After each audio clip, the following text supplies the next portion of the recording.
Hello, my name is David Goins. I spent longer than I'd like to admit writing out a drafted script for this video file. I'm trying to figure out what events in my life and what things I've experienced have attributed to me wanting to be an educator. It's difficult to do in 3 minutes. So I thought I would do this rather simply and focus on maybe one story I have. I went to Georgia State University. I studied English with a focus on creative writing and a minor in religious studies. I grew up devouring books.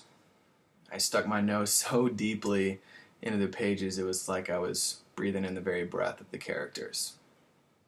I began studying English in college because of this immense love I had for reading. And the idea of being a teacher really didn't enter my mind until my senior year at Georgia State.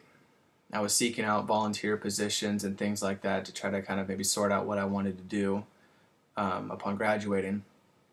And I came across a volunteer position at Youth Enhancement Services, which, as you can see from my resume, is my current job now. But 2 years ago, I was just a volunteer there, and I was a volunteer teacher. I went through 2 interview processes before they took me on, and that really kind of began my love of education.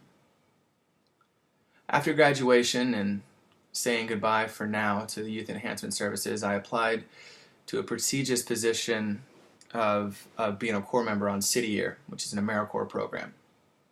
I was accepted, and I was thrown into a high school in Florida. It was a failing high school. Had just recently started turning around. It was in a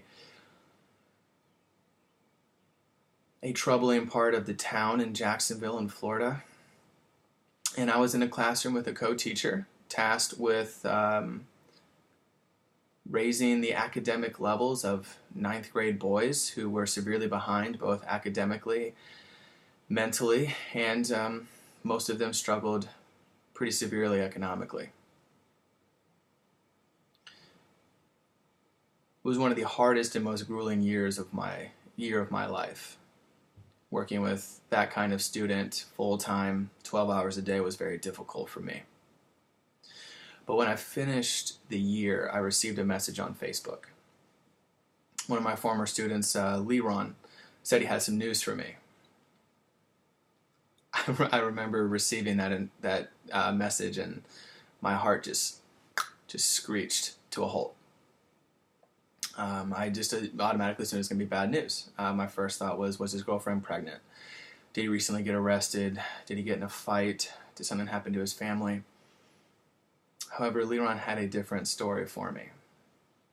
He told me he was going to pass the 9th grade. And it was because of people like me and others who didn't let him skip class, had dragged him by the collar to his seat, who forced a pencil into his hand and did everything we could to summon forth words and sentences from his very stubborn mind. He said that all of us played a vital role. And best of all about this story is how excited and eager he was to go on to the next grade. Now, I don't recant this story for praise or to highlight that I can at least say that I've made a difference in one student's life. No, I bring it up because that story is why I'm an educator. That story is why I'm pursuing what I am. Leron represents every student that I encounter. Every student I teach, I want them all to succeed in a way that makes them proud. So why not stay in the States and teach? Well, I believe my mindset of an educator is severely limited right now.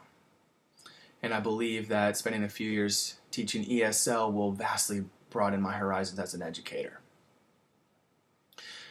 And yes, the travel aspect of it is of course appealing. I'm young, sure, of course I want to travel, but above everything else, I want to develop myself as an educator. And Korea seems the best place to do that. They value their teachers, then they develop both professionally, financially, their foreign teachers. And that is one of the big reasons why I want to come to Korea to teach. To sum up this short, a little bit longer, scattered video, I would like to read a passage from one one of my favorite novels. It's called The Road by Cormac McCarthy. The passage between a father and a son. So the child begins, by saying, "I want to be with you." "You can't," the father says. "Please." "You can't, you have to carry the fire," the father says. "I don't know how." "Yes, you do." "Is it real, the fire?" "Yes, it is." "Where is it?" "I don't know where it is." "Yes, you do.